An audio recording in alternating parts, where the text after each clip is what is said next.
Hello everyone, আসসালামু আলাইকুম। এই ভিডিওতে আমি আপনাদের সাথে তুলে ধরার চেষ্টা করছি চট্টগ্রামের অন্যতম এবং কি জনপ্রিয় একটি অপারেটর হচ্ছে সৌদিয়া পরিবহন। বর্তমানে কিন্তু দেশের সবচেয়ে লং রুট কিন্তু আমার জানা মতে তারাই পরিচালনা করে থাকতেছে। এবং তারই ধারাবাহিকতায় সৌদিয়া পরিবহন গত 27 জুন থেকে সরাসরি চট্টগ্রাম থেকে পাবনা পর্যন্ত তাদের সার্ভিসটি পুনরায় চালু করেছে। এখন পর্যন্ত সৌদিয়া পরিবহনের সবচেয়ে লং রুট হচ্ছে এটি চট্টগ্রাম থেকে পাবনা, প্রায় কিন্তু 400 কিলোমিটারেরও অনেক বেশি। তাই আমি আশা করছি নওগাঁর এসআই এন্টারপ্রাইজের রেকর্ড খুব সহজে ভাঙতে পারবে চট্টগ্রামের সৌদিয়া পরিবহন। তাই আমার মতে উত্তরবঙ্গ থেকে দক্ষিণবঙ্গ সরাসরি কিন্তু সৌদিয়া পরিবহনে এখন থেকে খুব সহজে কিন্তু যাতায়াত করা যাবে। সৌদিয়া পরিবহন এখন পর্যন্ত মূলত তাদের সবগুলো রুটে কিন্তু দুটি মডেলের বাস দিয়ে সার্ভিস দিয়ে যাচ্ছে। এক হচ্ছে মার্সিডিজ বেঞ্জ, দ্বিতীয় হচ্ছে জাপানের হিনো 1J এসি এবং নন এসি উভয় দিকে কিন্তু তারা বেশ ভালোভাবে সার্ভিস দিচ্ছে। এবং পাশাপাশি চট্টগ্রাম থেকে পাবনা রুটে সৌদিয়া পরিবহনের এই বাসগুলোর শিডিউল হচ্ছে প্রতিদিন দুইটি বাস সৌদিয়া পরিবহনের হিনো 1J সরাসরি চট্টগ্রাম থেকে পাবনার উদ্দেশ্যে ছেড়ে যাবে। এবং পাশাপাশি সৌদিয়া পরিবহনের এই চট্টগ্রাম থেকে পাবনা রুটটি কিন্তু সম্পূর্ণ জাপানের Hino 1J brand new non AC বাসগুলো দিয়ে কিন্তু তারা পরিচালনা করে যাচ্ছে। যদিও সৌদিয়া পরিবহন তাদের চট্টগ্রাম থেকে পাবনা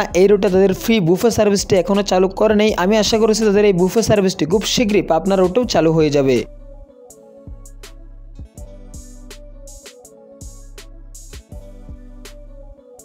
তবে যদিও এখানে সৌদিয়া পরিবহনের এই ফ্রি বুফে সার্ভিস নিয়ে কিন্তু যাত্রীদের অনেকটাই অভিযোগ রয়েছে আমার মতে, কারণ তারা হোটেলে মাত্র 20 মিনিট যাত্রা বিরতি দিয়ে থাকে, আর একজন স্বাভাবিক মানুষ কিন্তু 20 মিনিটে খাওয়া দাওয়া কমপ্লিট করা কোনোভাবেই পসিবল না। সৌদিয়ার এই বুফে ব্রেকটি দেওয়া হয় কুমিল্লার টাইম স্কয়ার হোটেলে, সেখানে আপনারা যত ইচ্ছে তত কিন্তু খেয়ে নিতে পারবেন, টাইম কিন্তু 20 মিনিটই থাকবে। ইভেন আমি আশা করছি চট্টগ্রামের সৌদিয়া পরিবহন যদি পাবনাবাসীর মন জয় করে নিতে পারে তাহলে খুব শীঘ্রই তারা কিন্তু এই রুটে মার্সিডিজ বেঞ্চের বাস দিয়ে কিন্তু পরিচালনা করে থাকবে।